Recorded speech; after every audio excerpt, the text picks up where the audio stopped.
At first glance, San Diego's Mission Hills neighborhood looks like a suburb in the middle of the city. Quiet streets, houses with big yards.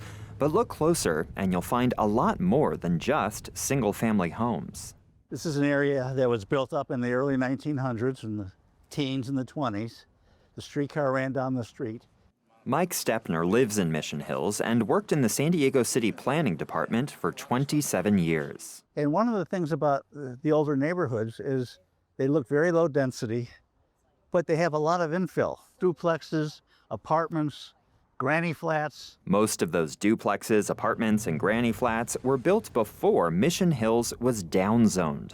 Downzoning is when a city changes a neighborhood's land use regulations to allow for less housing. It really took off in San Diego after 1967, the year the city adopted its first general plan.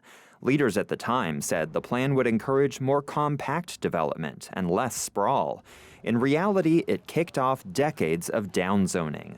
In the 60s, 70s, and 80s, San Diego downzoned Mission Hills, Hillcrest, North Park, Midway, Claremont, La Jolla, and more. That effectively banned apartments in many of the city's most walkable neighborhoods and pushed growth further into the suburbs. Stepner says the city was using zoning to try and solve every little neighborhood issue, sometimes to the point of absurdity. And I remember a discussion about whether a yogurt shop is the same as an ice cream shop. And, the hell what difference is it? It makes no difference.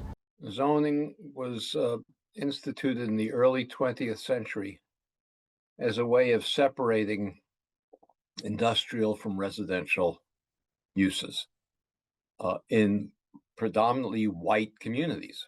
Richard Rothstein is a historian and author of The Color of Law. He says throughout the 20th century, cities across America used zoning to segregate neighborhoods by race and class. The country had begun to outlaw explicitly racist housing discrimination. Downzoning, however, could be a more subtle tool for segregation.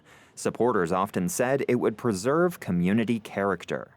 Preserving community character is a code word for keeping out non-white people.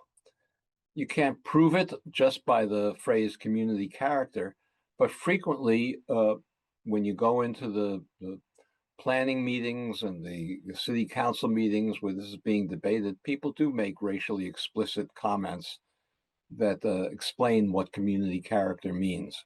Downzoning also prevented lower-cost housing options from ever getting built, says San Diego's city planning director Heidi von Blum.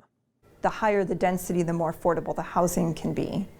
And so if it were not but for the downzoning, we'd probably be in a very different situation than we are today in terms of housing affordability.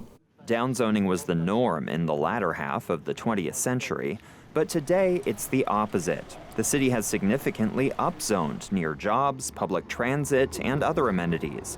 Von Blum says San Diego has run out of vacant land to build low-density housing, so it has to grow inward and upward.